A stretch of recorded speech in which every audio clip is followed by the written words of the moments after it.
concurseiro! Hoje trago uma aula específica para você que vai fazer concurso da banca ABCP. Assista a nossa aula, também se inscreva neste canal. Trago a explicação dos assuntos mais cobrados pela ABCP, juntamente com a resolução de questões muito recentes dessa banca. Vamos lá! Assinale alternativo contém uma palavra acentuada pela mesma regra da palavra porém. Então, apareceu acentuação, primeira coisa que você precisa observar é a separação em sílabas. Então, eu preciso saber primeiramente qual é a regra utilizada na palavra porém, porque ela tem acento. Então, primeiro ponto, você compreender que aqui você começa sempre a contar da direita para a esquerda. Quando a última sílaba é a tônica, aquela que você fala mais forte, é aquela acentuada, eu tenho o quê? Uma oxítona.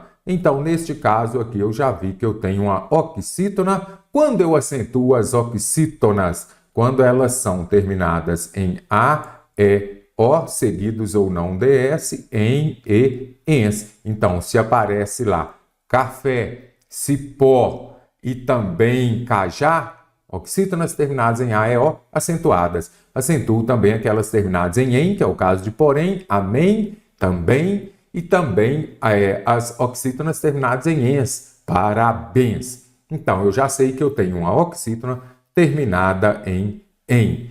Paciência, vamos lá? Primeira coisa é separar. Ciência. É o mesmo caso de ciência. É o mesmo caso de Mário, aqui ela é uma paroxítona terminada em ditongo. É o mesmo caso, eu não falo mestre Mario, eu falo mestre Mário, acentuo as paroxítonas terminadas em ditongo crescente.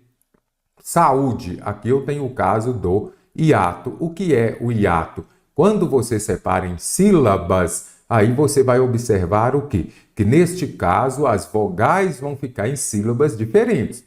Quando eu acentuo o I e U tônicos quando formam hiato. Aqui eu trago sempre esses dois exemplos, saúde e saída. Saída tem acento? Sim. Hiato, olha aqui, separei em sílaba, o I e U tônicos são acentuados. Ninguém, eu vou observar que aqui o GEM, ela é o quê? A banca facilitou bem, porque até a terminação é a mesma. Eu tenho uma oxítona terminada em EN. Amável, vamos lá? Amável. Qual que é a sílaba tônica? Paroxítona. É a penúltima. Então, acentua as paroxítonas terminadas em L. Amável, automóvel. Então, primeira dica, tenha acentuação. Primeiro, compreenda quando a palavra, se ela é oxítona, paroxítona ou proparoxítona. Todas as proparoxítonas são acentuadas.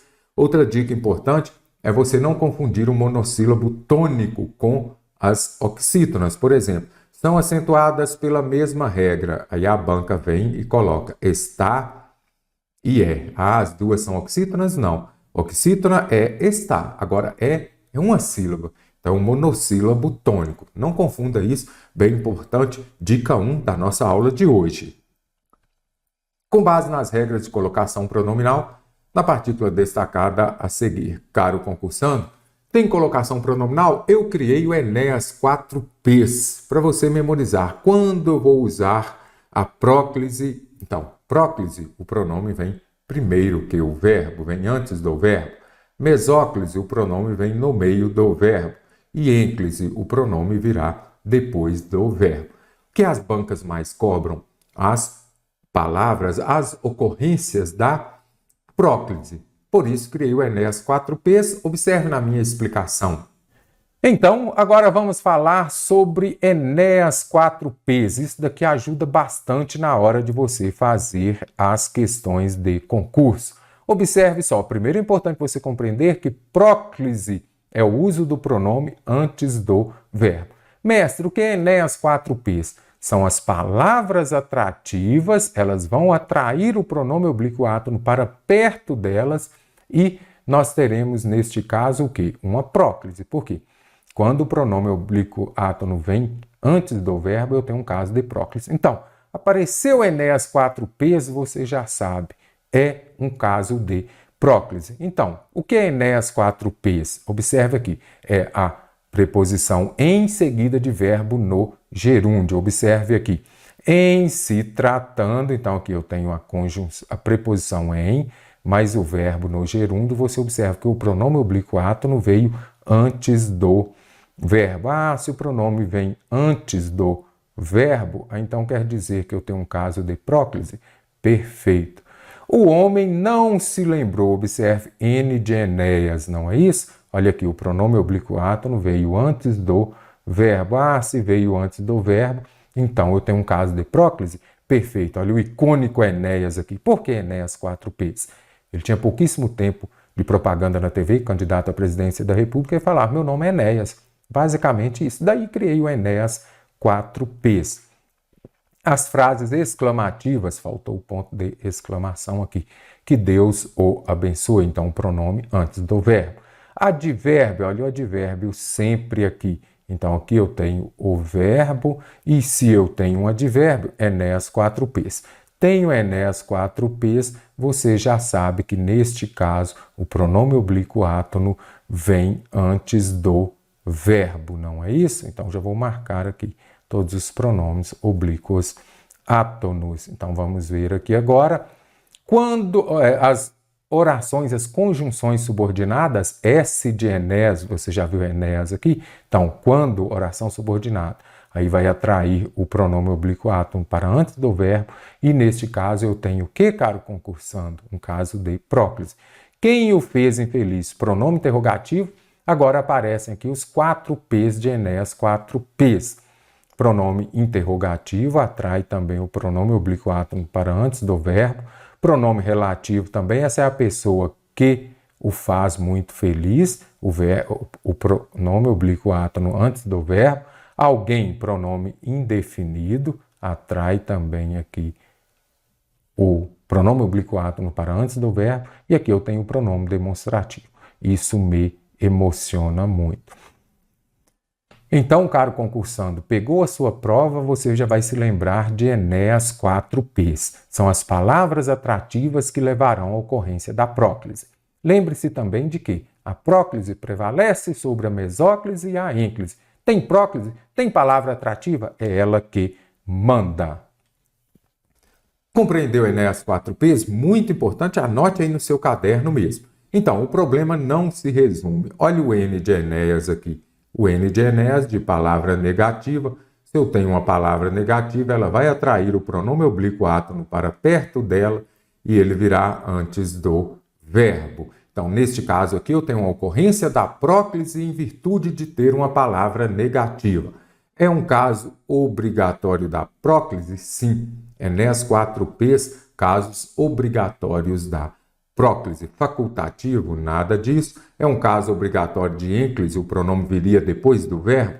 Errado também. Erro de colocação pronominal, nada disso. Corretíssimo, o problema não se resume. Palavra negativa atrai o pronome oblíquo átono para perto dela. Há erro de concordância no seguinte trecho retirado do texto. Caro concursando, concordância verbal, primeira coisa que você vai identificar é o verbo. João e Maria chegaram. Aí você vai fazer a pergunta, quem chegou? João e Maria. João e Maria, sujeito composto, vai exigir o verbo no plural. Aí vem a regra.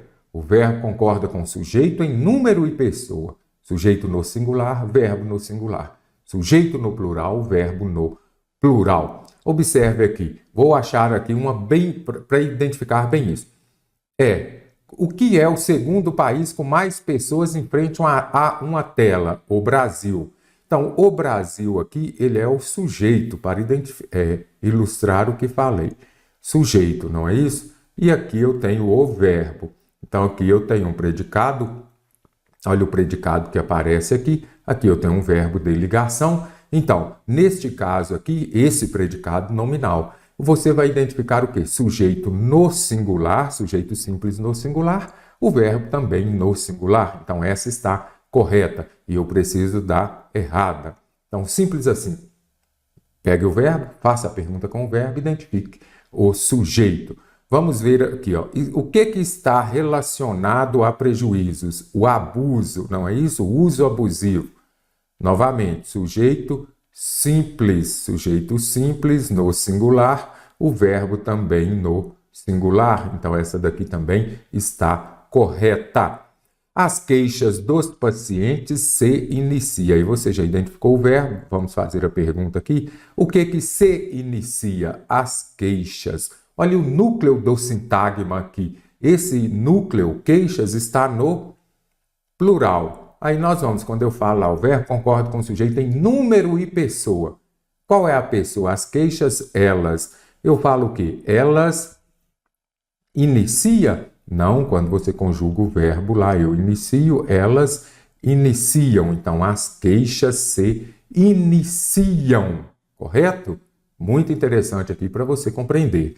Se iniciam com queimação, sensação de dor no polegar e mesmo no dedinho, que usam de apoio para o celular ou para jogar. O que eles usam de apoio para o celular ou para jogar? O dedinho. O dedinho aqui é ele, não é isso? Então, ele usa, não é isso? No dedinho, que usa de apoio. Então, aqui você observa que usa de apoio para o celular ou para jogar o dedinho. Então, errada, alternativa D. Ele reforçou que abuso é classificado, olha aqui, o abuso é classificado pela literatura quando há uso de mais de 4 horas ao longo do dia. Memorizou? Identifique o verbo, faça a pergunta com o verbo, a partir dali localize o sujeito. Sujeito no singular, verbo no singular. Sujeito no plural ou sujeito composto, verbo também no plural. O verbo autorizar, aqui já é questão contemplando regência, terá também na sua prova da ABCP? Com certeza. Regência, de que você vai se lembrar? Da transitividade verbal. Então, eu tenho um verbo transitivo direto, um verbo transitivo indireto, os dois mais cobrados. Verbo transitivo indireto é aquele que pede um complemento sem o uso da preposição. E já o verbo transitivo indireto, ele vai pedir um complemento que virá acompanhado de preposição. Dica: como melhorar o seu rendimento em regência, que é um assunto muito extenso. Você vai resolver muitas questões daquela banca específica para você ver quais são os verbos mais cobrados. Mas os verbos aspirar, assistir, agradecer, lembrar, esquecer, obedecer, muito cobrados por todas as bancas. Então já anote e estude a regência deles. O verbo autorizar possui transitividade idêntica ao do verbo na seguinte alternativa. Vou marcar aqui os verbos para vocês. Então, aqui, olha aqui. Autorizo, autorizo, autorizou, autorizou. Então, olha, observe que primeiro é compreender a regência dele aqui. Sérgio era o único que poderia autorizar o exame, não é isso? Então, eu autorizo o quê? Verbo transitivo direto. Aí a banca, o examinador, vem aqui e coloca esse adjunto adverbial, que é um termo acessório, você pode retirá-lo. Poderia autorizar o exame. Eu autorizo o quê? O exame. Então, eu tenho um verbo transitivo direto, aqui eu tenho um objeto direto, não é isso? Então, neste caso aqui, eu preciso buscar a alternativa em que apareça um verbo autorizar, o verbo autorizar como verbo transitivo direto. O que eu falei? Verbo transitivo indireto vem com preposição. Preposição, autorizou a saída, será que é ou não é? Aí ficou com dúvida, vamos deixar. Quem te autorizou a mexer, será que é preposição ou artigo? Será que aqui é preposição ou artigo? Será que aqui também é preposição? Então, nenhuma estaria correta, porque eu já sei que eu preciso buscar a alternativa em que autorizar seja um VTD. Então, vamos com calma? Não te autorizo, autorizo você a alguma coisa. Então, você observa aqui que já aparece um objeto direto, que é o T, e a deixar-me é um objeto indireto. Não te autorizo a quê? Então, aqui eu tenho uma preposição. Se vem acompanhado de preposição, verbo transitivo indireto. Ele autorizou o quê? A saída dos funcionários. Então, não é preposição. Na alternativa B, ela vai gabaritar a questão. Ele autorizou o quê? A saída. Verbo transitivo direto, objeto direto. Quem é que te autorizou? Autoriza você a alguma coisa. Então, é preposição? Sim. Então quer dizer que eu tenho um verbo transitivo indireto. Olha a preposição aqui. Ninguém o autorizou. Aqui é interessante, de repente você já falou assim, mas as alternativas A, C e D, todas elas têm um pronome oblíquo átono, exercendo a função de objeto direto. Parabéns! Olha aqui. Quem autoriza, autoriza alguém a alguma coisa. Então aqui eu tenho um verbo transitivo direto e indireto, não é isso? Olha aqui. Ele autorizou quem? Ele. Aí eu não posso falar autorizou ele. Aí eu uso o pronome oblíquo átono o. Então, ninguém o autorizou, objeto direto. A chegar mais tarde, quando vem acompanhado de preposição, eu tenho um objeto indireto. Então, aqui eu tenho um verbo transitivo direto e indireto, terá dois complementos, um objeto direto e um objeto indireto. Então, voltando às alternativas novamente. Quem autorizou? Ele, ou te autorizou, ou você, a alguma coisa, objeto indireto. Então, olha aqui, novamente, objeto direto e objeto indireto. Então, aqui também eu tenho um verbo transitivo direto e indireto. A única em que o verbo autorizar é um VTD, alternativa B. Ele autorizou o quê? Compreendido? Muito interessante esta questão. Assinale a alternativa que representa uma reescrita correta do trecho a seguir, caso ele fosse mudado para o plural. Como eu posso colocar essa frase no plural? Aqui, há uma deficiência patente. Eu tenho o verbo haver. O verbo haver, eu poderia falar, existe uma deficiência patente? Sim. O verbo haver, com o sentido de existir, ele é impessoal. Mas quais são os verbos impessoais mais cobrados? Observe na minha explicação. Agora já trago aqui a parte mais importante. É clássico isso daqui, caro concursando, na sua prova, independente da banca que for, se tiver concordância verbal, provavelmente terá o verbo haver no sentido de existir. São os denominados verbos impessoais. Impessoais que não são conjugados em todas as pessoas, são os verbos defectivos. Mas vamos falar numa linguagem mais simples. Então, o que você vai observar? Apareceu o verbo haver, tente substituí-lo por existir. Aí você vai se lembrar de que verbo haver no sentido de existir, ele é impessoal. Ele é empregado somente na terceira pessoa do singular, correto? Então, voltando aqui, observe. Os verbos impessoais são aqueles flexionados apenas na terceira pessoa do singular. Eles não, nessa oração, não haverá sujeito. Mestre, então é oração sem sujeito? Perfeito. Quais são os mais cobrados? Aqui eu trago todos esses impessoais aqui dentro de concordância. O verbo haver no sentido de existir. Então, apareceu o verbo haver na sua prova, a primeira coisa que você vai fazer é vir aqui e escrever. Pode substituir por existir? Então, houve muitas guerras. Existiram muitas guerras. Verbo haver no sentido de existir, ele é impessoal, ele não vai para o plural. Nada de houveram muitas guerras. Deve haver muitos aprovados. Devem existir. Este haver pode ser substituído por existir. Pode ser substituído por existir, você já sabe. Então, pode ser substituído por existir, impessoal. Mas aqui o que importa é o auxiliar. Aí eu sempre falo com os meus alunos, se o técnico não escala determinado jogador, o seu auxiliar também não. Ou seja, se o verbo principal ele é impessoal, o seu auxiliar também será. Então, o correto é deve mesmo no singular haver muitos aprovados no concurso. As pessoas haviam falado. Está correta essa frase? Eu já trouxe por quê? Pode ser que apareça também o verbo haver quando ele for auxiliar, como é aqui, aí você vai identificar aqui um verbo no particípio, correto? Então, se ele vier acompanhando o verbo no particípio e puder ser substituído por tinham, aí ele vai ser flexionado normalmente. Aqui ele não está no sentido de haver, ele não está no sentido de existir. As pessoas existiam falado isso? Não, você já consegue identificar que não dá certo. Então, quando aparecer haviam, puder ser substituído por tinham, e aí o verbo próximo estiver no particípio, você vai flexionar normalmente. Nós temos aqui também o quê? O verbo fazer quando estiver indicando o tempo passado. Faz 2 anos, isso daqui também as bancas cobram muito. Faz 2 anos que moro aqui. Faz 2 horas que estou esperando pelo atendimento médico.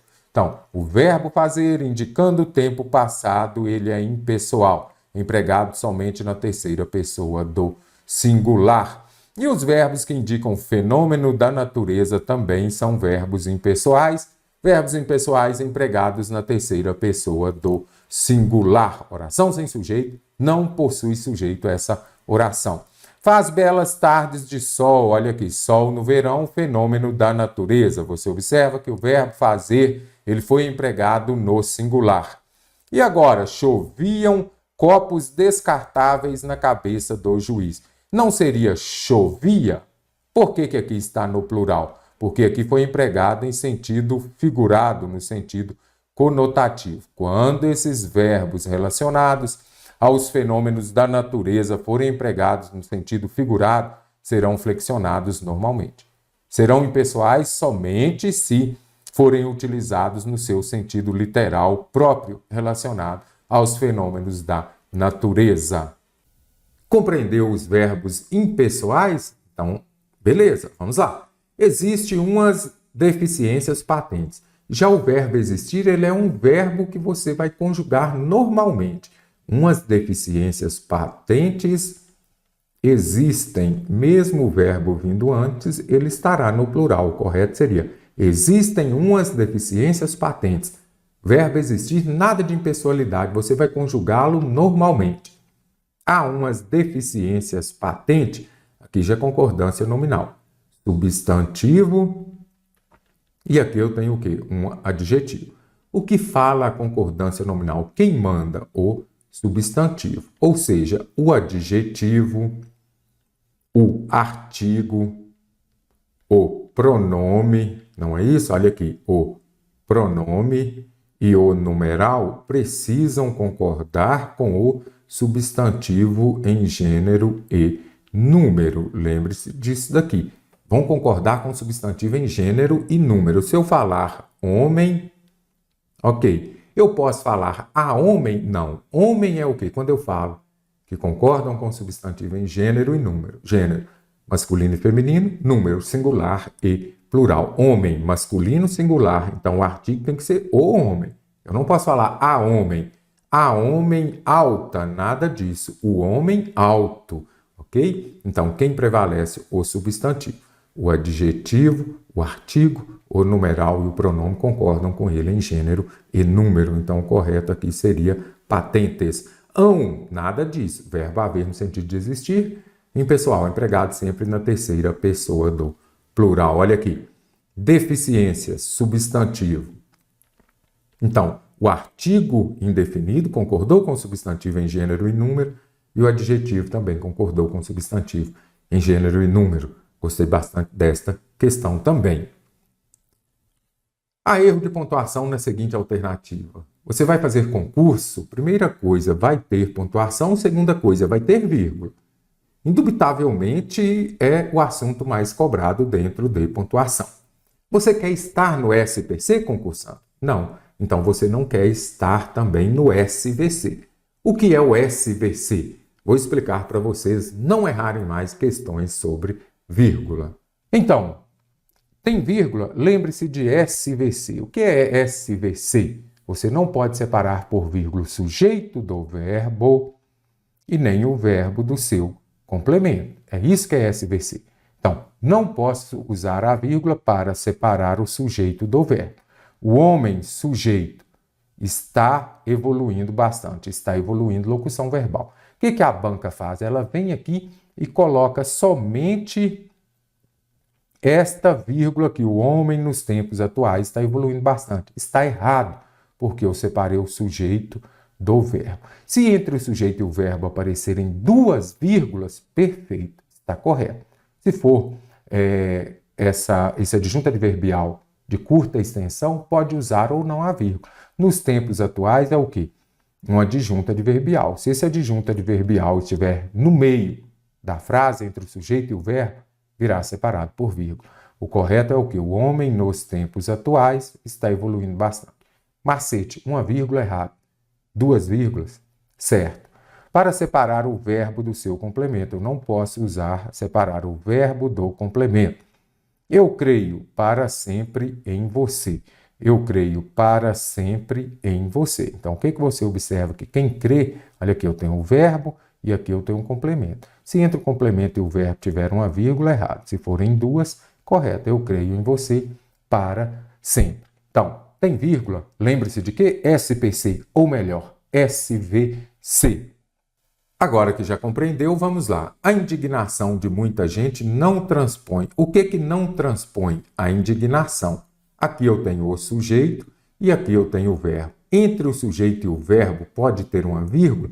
Não. Então aqui eu já gabarito a questão porque está errada. Não vou usar essa vírgula aqui também porque eu não separo. Note aí, não separo a adjunta de nominal ou o complemento nominal do substantivo por vírgula. A casa, vírgula, da vizinha, não. A casa da vizinha, a indignação de muita gente não transpõe. Então, venho aqui e retiro as duas vírgulas.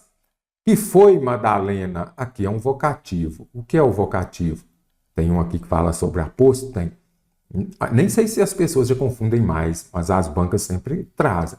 Então, neste caso aqui, Madalena é um vocativo. Que foi, João? Sim, concurseiro. O concurseiro aqui, eu estou falando com você. Tem vírgula ou não tem vírgula quando eu falo sim, concurseiro? Tem vírgula. Vocativo, estou te chamando, estou falando diretamente com você. Então, que foi, Madalena? Vocativo vem separado por vírgula. Porto Alegre. O que é Porto Alegre? Aí vem para explicar a capital dos gaúchos. É um aposto explicativo. Ele virá entre vírgulas também. As ideias do nosso diretor já não mais as defendo.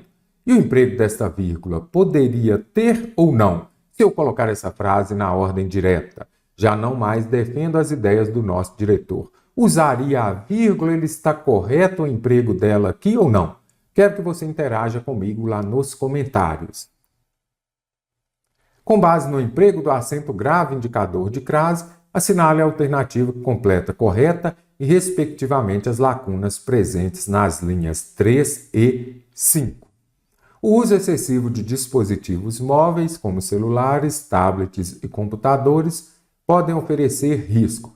Se oferece risco a alguma coisa, não é isso? Mas o A que vem acompanhando saúde, deu A com acento indicativo de crase.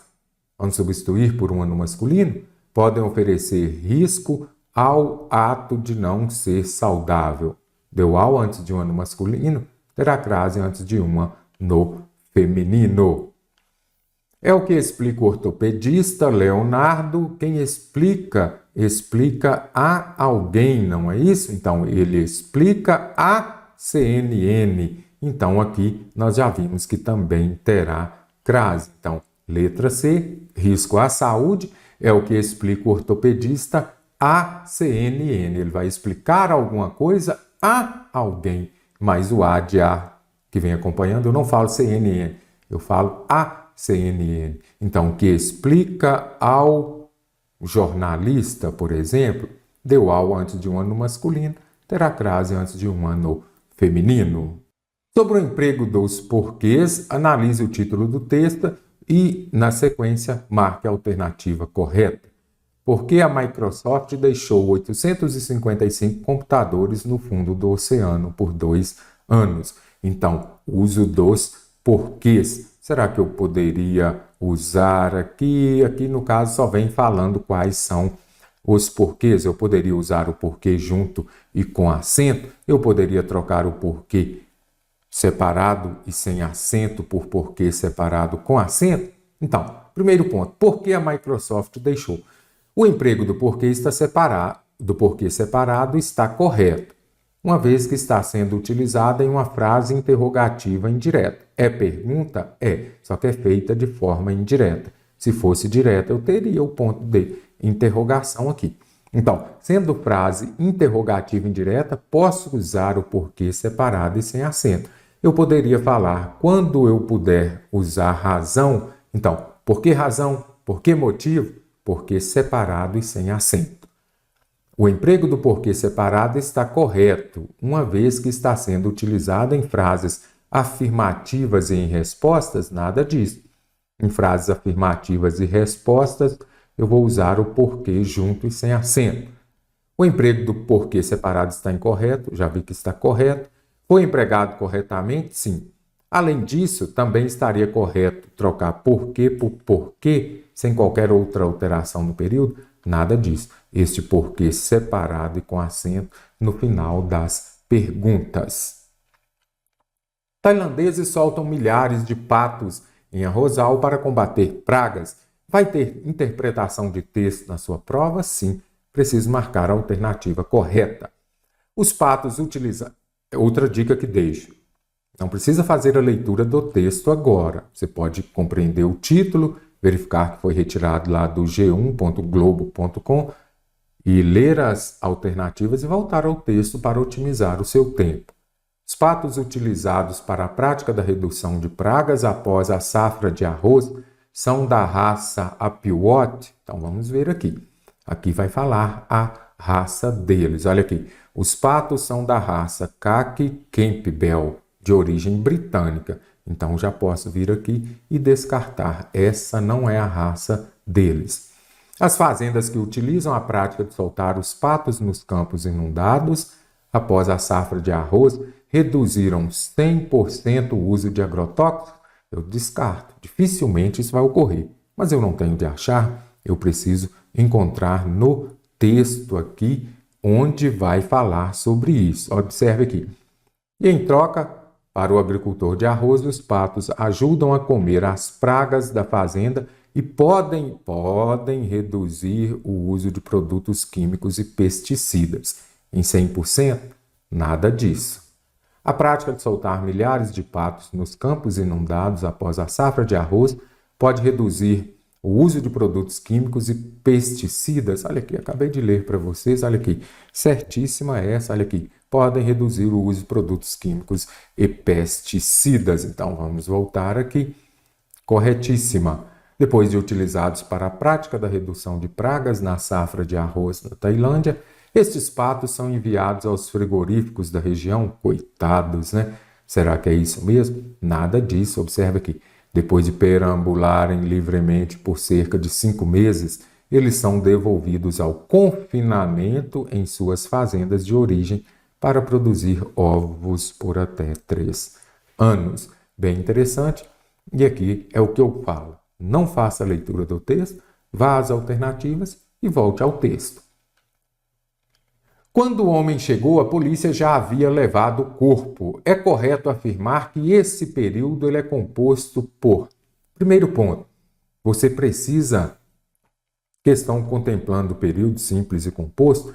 Primeira coisa, identifique a quantidade de verbos ou locução verbal. Então, aqui eu tenho um verbo, aqui eu tenho uma locução verbal. Então, se eu tenho 2 verbos, então vou colocar aqui. A mesma quantidade de verbos será a mesma quantidade das orações. Então, 2 verbos, 2 orações. Período simples, não. Período simples, uma oração. Período composto formado por 2 orações. Então, aqui eu tenho um período composto formado por 2 orações, não é isso? Como vocês já podem verificar aqui. Composto formado por 3, já descarto. Formado por 4, também não. Então, aqui já facilitou. Quantidade de verbos, mesma quantidade de orações, não é isso? E o período composto é aquele formado por 2 ou mais orações. Simples assim, aí você já consegue resolver a questão.